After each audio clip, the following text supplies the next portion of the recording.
ISKCON ক্যাম্পাসের মধ্যে থাকবো, আর ইসকন ক্যাম্পাসের মধ্যে গোশালাতে আসবো না, আর গোশালাতে এসে দই খাবো না, তা তো হয় না বন্ধু।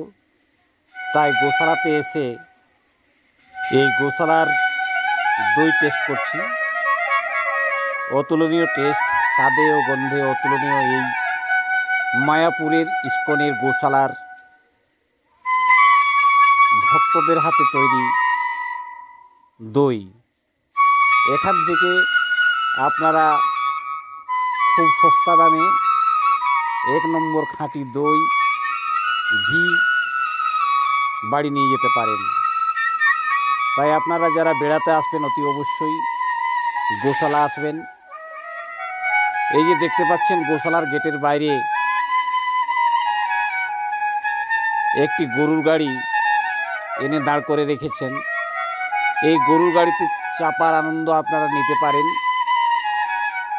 এই গরুর গাড়িতে চেপে আপনারা ইসকন ক্যাম্পাসের মধ্যে চন্দ্রোদয় মন্দির পর্যন্ত যেতে পারেন। এই অভিনব গরুর গাড়িতে চেপে আপনারা এক অন্য স্বাদের মজা নিতে পারেন। এক অন্যরকম গরুর গাড়ি দেখে মনে হচ্ছে একটু আধুনিকতার ছোঁয়া লেগেছে এই গরুর গাড়িতে। গ্রামাঞ্চলে যে গরুর গাড়ি দেখা যায় তার চাইতে একটু আলাদা। যাই হোক, আমাদের চেক আউট করার সময় হয়ে আসছে। সকাল 9টার সময় আমরাকে হোটেল থেকে চেক আউট করতে হবে। তাই আমরা আমাদের সেই ঈশ্বরদান ভবনের উদ্দেশ্যে রওনা হলাম টোটোতে চেপে। বা পাশে পড়ছে গৌরাঙ্গ কুটির। এই গৌরাঙ্গ কুটিরে অসংখ্য রুম আছে।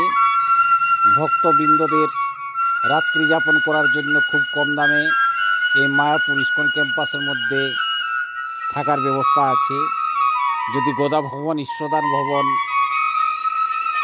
গীতা ভবনে রুম না পান, এই গৌরাঙ্গ কুটির এবং নিত্যানন্দ কুটিরে আপনারা যোগাযোগ করবেন। খুব কম দামে এখানে থাকার ব্যবস্থা পেয়ে যাবেন। রুমে যেতে যেতে ইসকন ক্যাম্পাসের মধ্যে দেখা হয়ে গেল এই গজরাজের। এই গজরাজে চেপে আপনারা ইসকন ক্যাম্পাসের মধ্যে ভিডিও শ্যুট করতে পারেন, ফটোগ্রাফি করতে পারেন।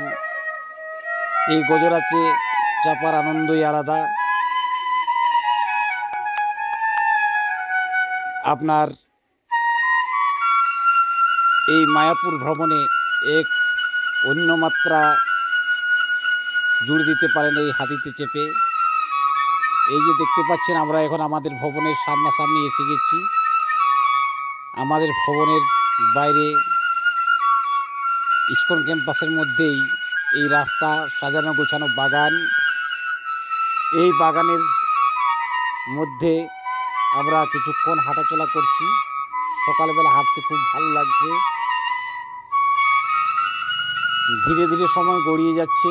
এই যে এটা হচ্ছে আমাদের সেই ভবন, ঈশ্বরদান ভবন, যেখানে আমরা রাত্রি যাপন করেছি। এটা হচ্ছে সেই ঈশ্বরদান ভবন। এই ক্যাম্পাসের মধ্যে আরও অসংখ্য ভবন রয়েছে। আপনারা অনলাইনেও বুকিং করে আসতে পারেন। অফলাইনে বুকিংয়ের সুবিধা খুব কম। আমরা ভাগ্যক্রমে অফলাইনে পেয়ে গিয়েছিলাম।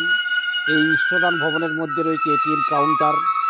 ওই যে সাইনবোর্ড দেখলেন ওটা হচ্ছে এটিএম কাউন্টার।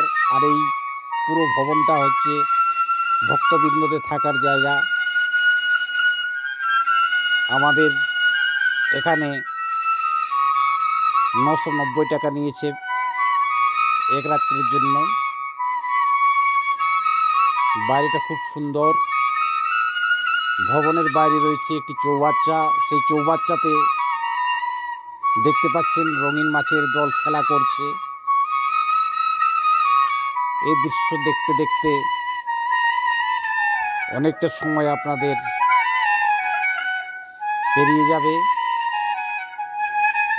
আমাদেরও সময় কখন পেরিয়ে যাচ্ছে বুঝতে পারিনি। তাড়াহুড়ো করে আবার রুমে ঢুকলাম। সব কিছু গোছগাছ করে একটু বসলাম। এক্ষুনি আমরাকে বেরোতে হবে, আর আধ ঘন্টা হাতে সময় রয়েছে। সকাল 9টার সময় আমরাকে চেক আউট করতে হবে। চেক আউট করে ভাবছি আমরা